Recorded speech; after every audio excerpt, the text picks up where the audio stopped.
Hello and welcome back to Techweek TV, brought to you by Callaghan Innovation. My name is Jake Miller. I'm the co-founder and CEO of Unfiltered, and incredibly honoured today to be joined by an expert panel to discuss crossing the valley from R&D to commercialisation. We've had a fantastic day here in Christchurch. For those that were just with us, we had some incredible school kids talking about an app they built and scaled.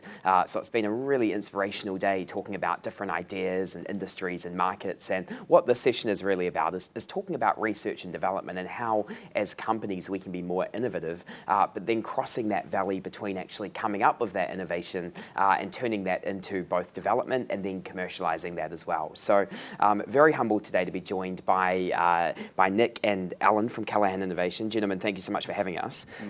We're here at Callaghan Innovation in Christchurch today, and also joined by Simon from Pure Sports Nutrition. So Simon, thank you so much as well. Yeah, so Simon's a client of Callaghan, and he's going to talk today a little bit about his journey in innovation and research and development, and give us a bit of an explanation on what his company does and then some of the lessons he's learned as well. So I'm going to pass over to Simon to kick this off, and then we'll go into some questions from there. Thank you. Cool, thanks Jake. I started Pure Sports Nutrition in 2012 with my sister Marewa. The main reason we started the company was we were doing a lot of cycling and racing and finding it really hard to find natural sports nutrition products. It was sort of one of those things you're like, why doesn't someone make a decent product? So we basically decided to make a natural sports drink, and that was our first product, and then the business has sort of grown from there with the emphasis on like using the best ingredients, using the most natural ingredients, and just making decent products that are easy to use when training and racing. Yeah, fantastic. Yeah, and tell me more about, we've got some packaging here. It'd be great to understand a little bit more. Maybe we can show the viewers kind of the evolution. So most businesses or ideas start with an idea. So I was cycling every day and using a sports drink from the supermarket and just going like, so sickly sweet, you know, why is it full of cheap, nasty ingredients? You know, why doesn't someone make a decent one? So that was sort of like the why I wanted to start the business. So I talked to my sister, who's a sports and exercise nutritionist, and we just started putting a few ideas together on like, let's make a decent sports drink. So we didn't know much about sports drinks. I didn't know much at all. So I guess when you have an idea, it's a lot of the time you don't know how you're going to get to the end product. So we basically looked at every ingredient that went into a sports drink, all the different carbs, all the different electrolytes, all the different flavours. And we started doing research, and you can, like, we're so lucky with the net, you can go online and you can look up, you know, carb comparisons. People have done all the studies, it's all there online, which electrolytes absorb better, which ones don't. So we just started graphing every product that we could find. We went through every single ingredient to find the best carb mix, the best electrolytes to use. We started reading all the sports science, and this took about 6 months. So at the start we had no idea, but after 6 months we were a bit of an expert on like what we thought might make a good sports drink. So we basically came up with a list of all the ingredients we wanted to use, and we started playing at home in the kitchen with different carb mixes and tasting them. Some were too sweet, so we ended up with a good carb mix. We got some different electrolytes. We were having really trouble finding really decent flavouring, and we ended up coming across freeze-dried fruit powders. So they take a whole lot of raspberries, for instance, and they'll freeze-dry them and then grind them into a powder, and that's what we use to flavour our first sports drink. So this little tub here is what we gave out. So we made about 50 of these, and we gave them out to people we knew that raced a lot, and just anyone to get feedback. So before we even had a product to go to market, we made a product and we gave it feedback, and the feedback came back and it was a bit sweet, so we dialed back the taste a bit, and we dialed back the sweetness, and we just went back and forth until we got the product the way we wanted to. And then we worked out it would be about $5,000 to get to market. So this was our original product that we brought to market. So this was just a blank pouch with a sticker front and back, and we built a website for cheap, made the product. We had four flavours, that was called, that other tub was called Echelon, Okay. which we didn't end up going with that name for the business. So we ended up with Pure Sports Nutrition, and this is the product we went to market with for $5,000, which I thought was relatively cheap. So whenever we're looking at ideas now, we always go, you know, how expensive is this going to be to get to market? Can I get it to market? Because you don't have an endless supply of money. So the cost of getting a product to market is kind of important on some of the things that we do. So over the years, your product always evolves to, this is our latest, this is that same product 5 years on with our latest packaging. So we're constantly improving and getting better at what we do. So what you start with is quite often not what you end up with. You end up pivoting along the way or finding a better way to do it, or, you know, so. That's very inspiring. Yeah. Yeah, and what's the biggest, what are the greatest differences that have come from a product perspective, not necessarily the packaging and the way it looks, but from, say, this version through to this version, you know, what is it? What are the main differences? Not much, you know. We actually got it pretty spot on, which, you know, that doesn't always happen, but the product we made years ago, we made one flavour which was strawberry, and shelf life on that flavour wise wasn't the best, you know, so, and it wasn't as popular as the other flavours, so we dropped out strawberry and went with a superfruits flavour, and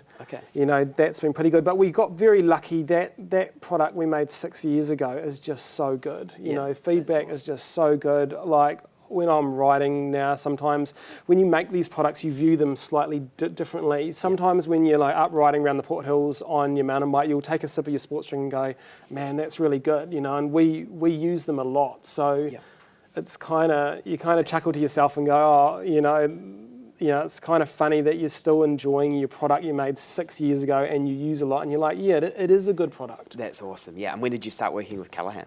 We've been working with them for a couple of years now, on and off, mainly just to look at funding for some of the R&D that we were doing.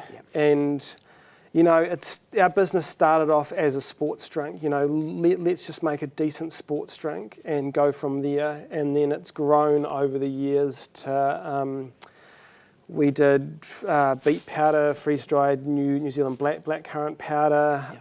Then we got into some protein products as well. And then we wanted to make sports gels. So no one in New Zealand had a sports gel machine. So same thing, we didn't know how to make them really. No one here had them. You know, it was important to us that our products were made here. So we ended up buying a machine and getting the recipes sorted and doing that full-on process and all the R&D. That's fascinating. So we're a little bit different than most companies where you might go and get a flavour technologist to go and make your recipe for a product. We're very hands-on. We're, like I said, we'll look at all the ingredients. We'll come up with some samples. We'll sit in the kitchen and actually start making this stuff. And, or I'll do it at work. And we'll take it downstairs to the staff and say, hey, try this and try that. And we'll get that feedback. We made an espresso gel recently. I had to do 50-something variants of that, and I gave up like 3 times because it was just so hard to get that flavour right and get it to a stage where, like, yeah, this is good, because there's no point making a product unless it's better, or at least as good as anything else on the market, or you've got a plan to market it better. So. And what would you say from day one was the greatest competitive advantage with this product? Like, why was it better than everything else? I looked at, I often thought about that. I think it comes down to business models. The main business model that most companies have, especially bigger ones, is you make a product, say, like a sports drink, you make it as cheap as you can. You know, if you can find an ingredient cheaper or get a cheaper flavour somewhere, they'll generally go and do that. So you end up with a product which costs very little to make, and then they market that at a reasonable price, and they make a good chunk of profit, put some of that back into your back pocket, put the rest of it back into marketing, and that's your business model, and it works really well.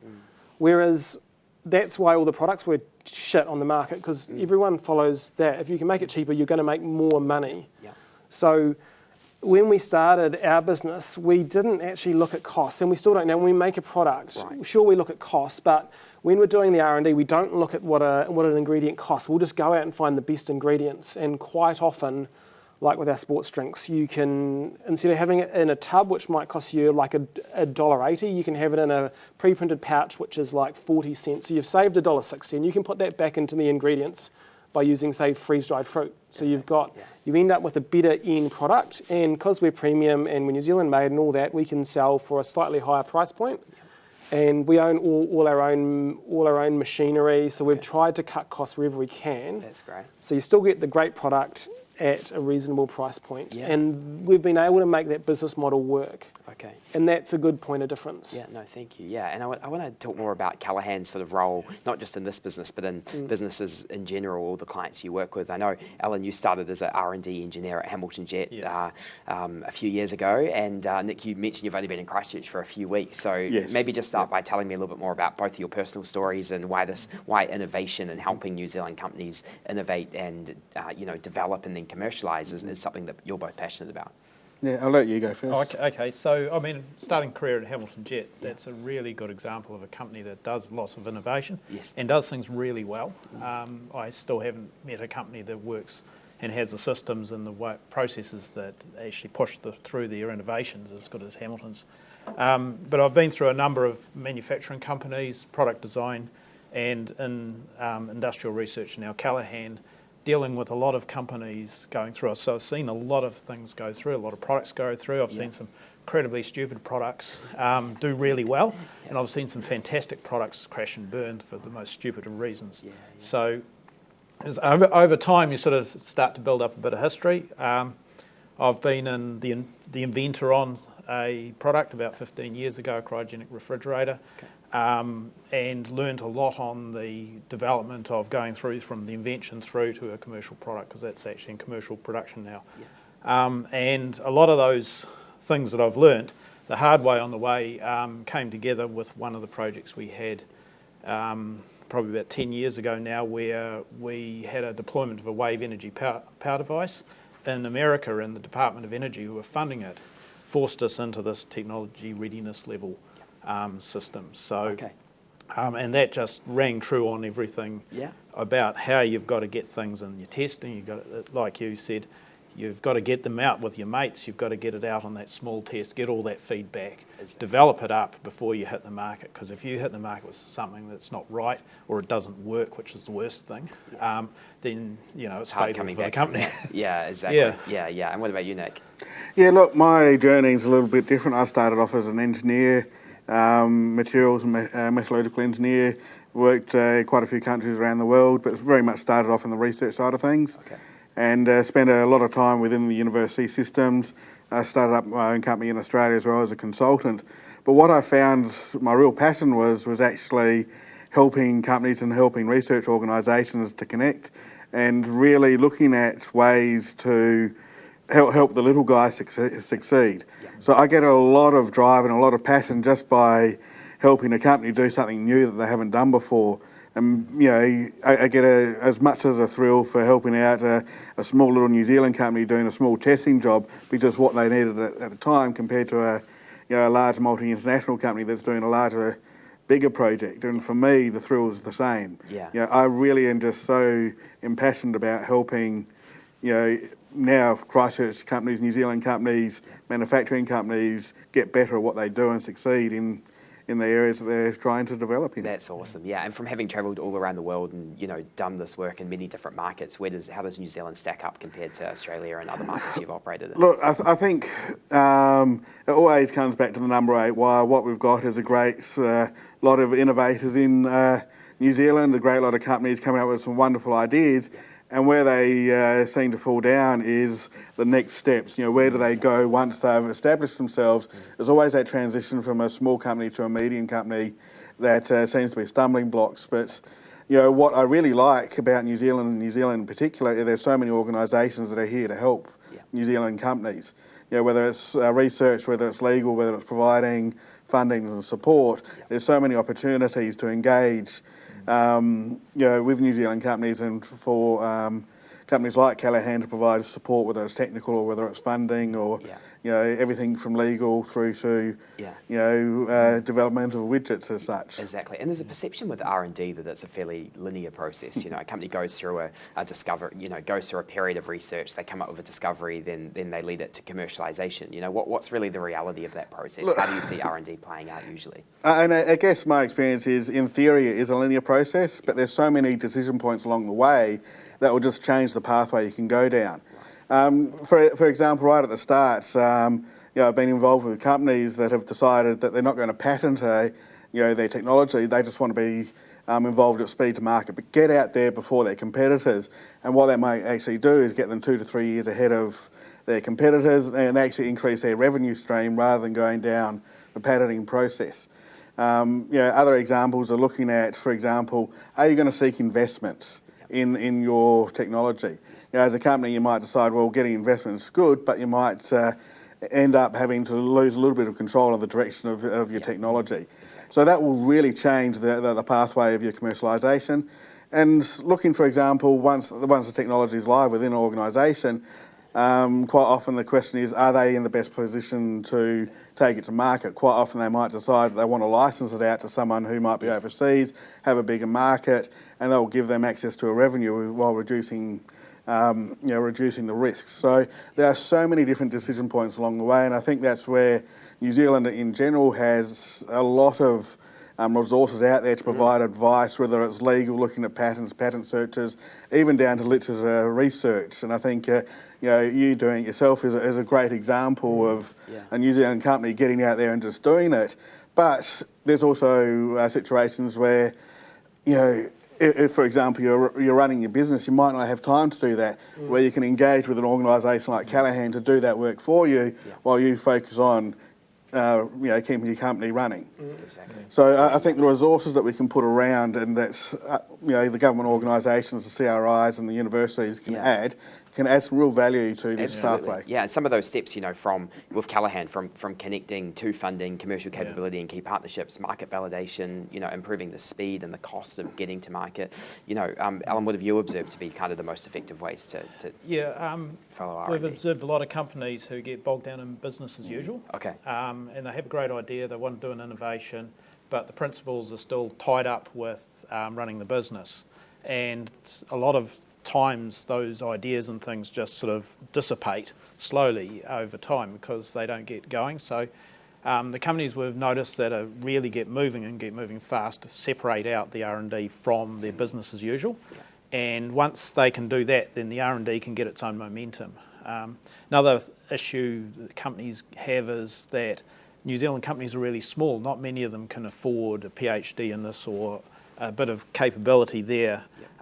So being able to actually outsource and get that capability in is a key part of what we do. Yeah. We fill in the gaps with companies. If they need a particular analysis done or something, then we can do that in and out, get them over that hurdle and get them moving again. So there's quite a lot of variety that the New Zealand companies need help in, and it's why Callaghan bundled up the technical and the business and the programs and skills. Okay, can you demystify kind of the funding process for me as well? Like, what's the average check size when it comes to actually supporting, and what's the best way to go about getting some money from Callaghan? It's all on the website. This is not my area of expertise. But there are a number of mechanisms you can go in depending on your size. Yes. Through the local business partners who are in the economic development agencies spread through the country, you can access smaller amounts of money, I think up to about $7,000 or $8,000 kind of numbers. Okay. If you want to get a bigger individual project, there's project grants available that will help co-fund a big development. And then if you're existing ongoing stuff, there's the R&D tax credit system. Yeah, absolutely. And talk to me more about this TRL scale, technology readiness scale, what it's all about, how companies can participate. The technology readiness scale is something we came across when we were doing the wave power project with the Department of Energy in the US, and they actually run their development programs on it. It's a scale that was developed originally by NASA, who wanted to get things to succeed first time, like the Pluto mission and that sort of thing. And what the TRL scale is, they noticed that all technology developments go through a set of stages. And if you try and cheat and miss a stage, you end up having to do it later on. And that costs money or a failure or something that's really bad. And that scale method has been taken through by a lot of other industries to drive their R&D. It's a voluntary participation thing. It's a method. You can freely go and look at it. If you're going to use it honestly. Don't try and cheat the system. It is based on physical demonstrations. So if you've demonstrated this product proof of concept, it worked, like your original gels, you used it yourself, yes, I think this concept works, that's a particular stage. I've demonstrated the proof of concept works. If you've demonstrated in a real environment, that's actually quite a few stages on, and that's another key one. You know, this might work on the bench, but does it going to work in the marketplace? And that's where we had flavour changing. When you sit on the couch, a sports drink tastes. When you're racing, your taste buds are more sensitive. So when you're sitting on the couch, you know, it might be a bit dull. But when you're racing, you know, it's spot on. So we found that a lot. We'd sit on the couch at home and try it. We'd be like, oh, yeah, it tastes good. And we'd go race on it and be like, oh, it's too strong. Ah, interesting. Okay, because you're in a different physical sort of state. There's quite a difference in actually having something working on the bench or on the couch and something actually working in the real environment.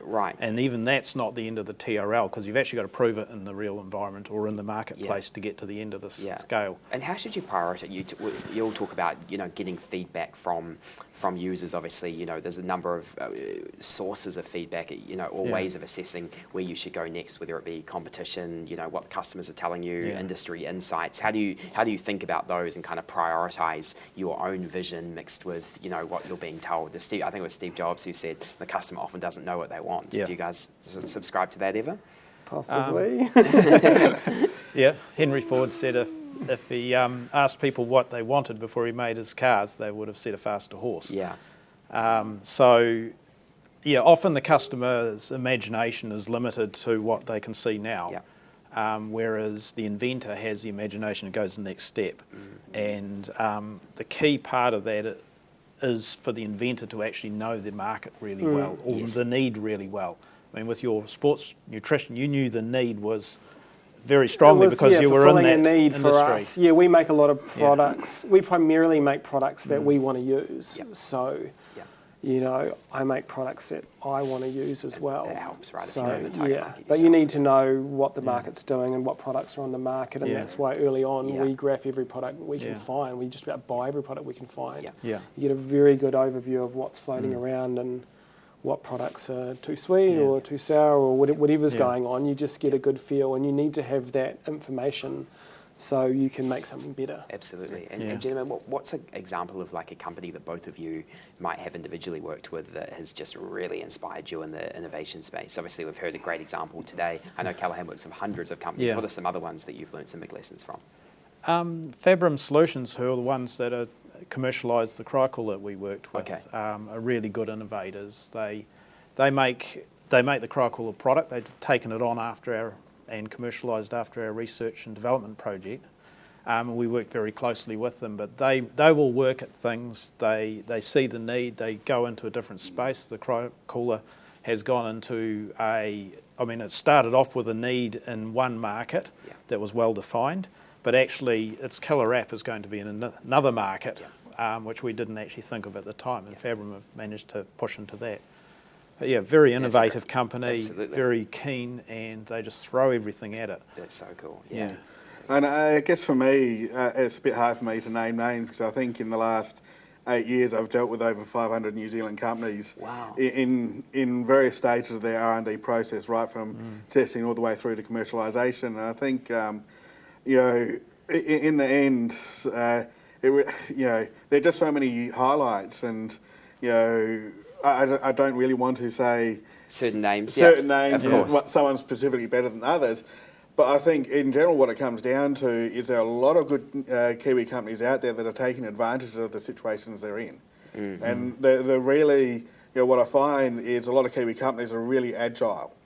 And able to make a transition from solving a problem today to looking ahead at a transformational research project as to where they might want to be in 2, 3, 4 years years' time. Yeah. And I think that's what's really inspired me in New Zealand companies. Yeah, and both of you've both worked in quite technical fields over the years. We spoke about obviously Hamilton Jet, Nick, in your case, you know, sectors like manufacturing, construction, energy, engineering, and I think there's a perception, and I don't know the answer to this, so I'm asking, but I think there's a perception that Callaghan Innovation does work with quite technical sectors.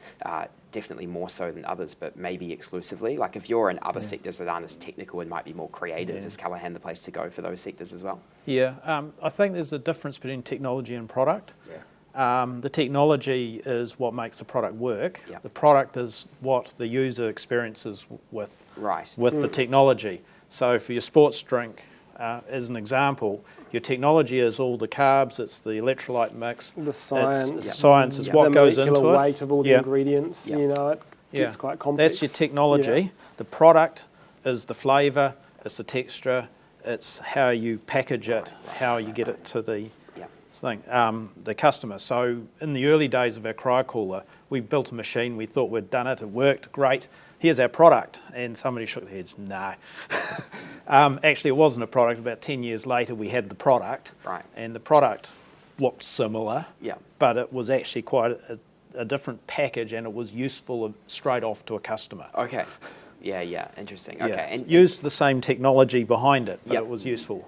Interesting. You generally screw up. Like your first efforts are generally, you'll find problems. Yeah. But the best, at least I think if you've got to be careful when you take something to market, it's got to be as good as you can get it. But you'll learn from that and you'll improve on bits and pieces, or you'll do things wrong that you didn't realise you were doing wrong on maybe packaging or labelling wasn't quite correct, at least in our case. So. Yeah, and where have you all learned that line to be in terms of when it comes to taking something to market? Because, you know, we do a lot of interviews in America and, you know, some entrepreneurs you talk to in Silicon Valley or anywhere, it's sort of MVP, the fast make something, break it as fast as possible, take it to get your first users, whereas other people spend years perfecting. And obviously this depends on the technical complexity of something, whether if it's a life-saving thing like medical, then maybe Theranos should have taken a bit more time, who knows. But my question is really, what is that line? What consideration should go into speed to market versus perfection when it comes to products? I think you've answered some of that already, because it does depend on the market. If you've got an engineered product where safety is an issue, you're going to be a lot more careful with it. If you've got a software product where you can send an update and fix a problem very quickly, you're going to put that MVP out at a much raw state because you can fix it easier. But generally, there is a soft market that you should get into first. That's, you know, testing your product on your mates. It's finding a company or whatever that wants to, an early adopter that wants to use it because they can see an advantage and they're willing to put up with you racing in every 2 weeks to go and fix it.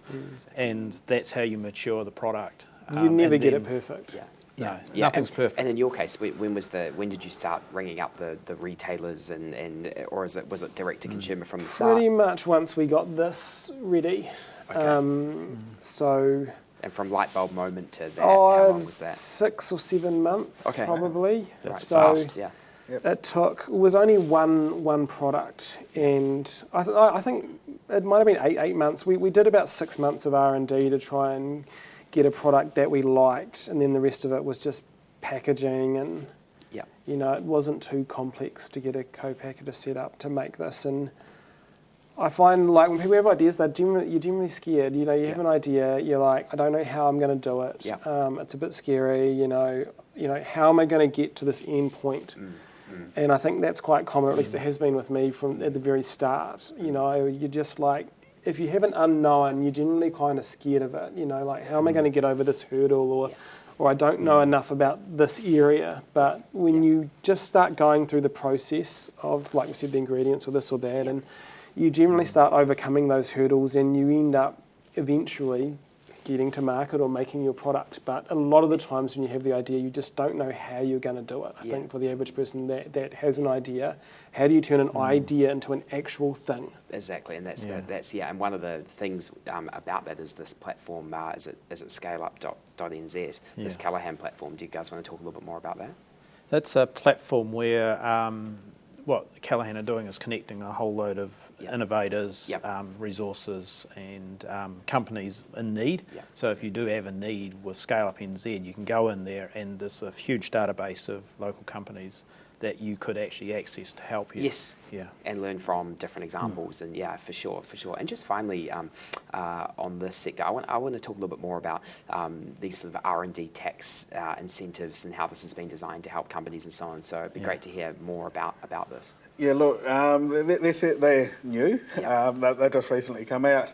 Once again, it's because I've only been here for a short time, it's probably something I can't comment a lot of, but there's a lot of information on the website. The regional business partners and the sector managers are out there to provide this sort of information. They're readily accessible through the website. So unfortunately, I can't provide you with the details of that at the moment.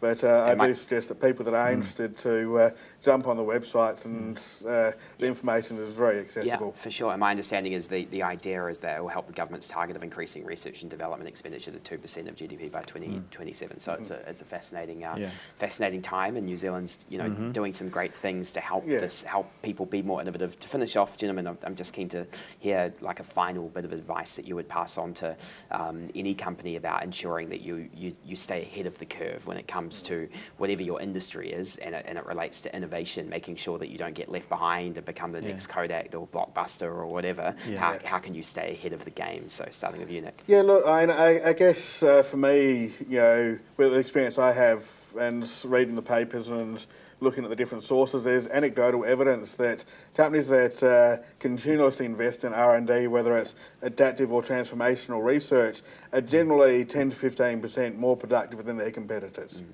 And it's not hard facts, it's very much anecdotal evidence. But the evidence is strong enough to say that these companies that are involved in R&D have a much more increased likelihood of success. Yeah, absolutely. Thank you. And I guess my one would be, when you're in the R&D and doing the technical R&D, put some discipline in it, work out where you are, where your product is. Things like TRL scale is a good tool for doing that. And be honest with yourself, is this ready or not? What's the next step? What should I expect from it now? Absolutely. Thank you so much. Yeah, Simon, what about you? Continually trying to improve. Like, we're always looking at even current products, going, how can we make them better? Can we do this better? Can we use a better ingredient here? And the other one would be just keeping in touch. For us, we sponsor a lot of events, so we're in touch with a lot of customers out there doing it.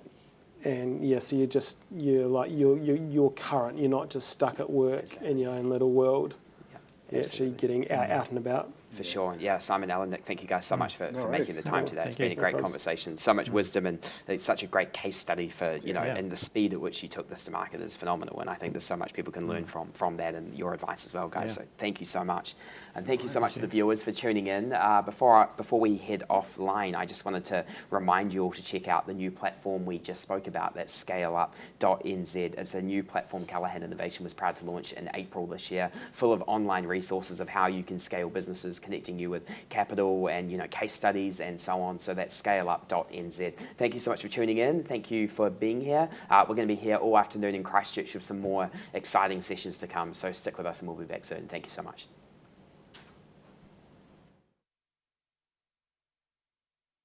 If I had a mission statement for New Zealand, it would be a place where talent can thrive.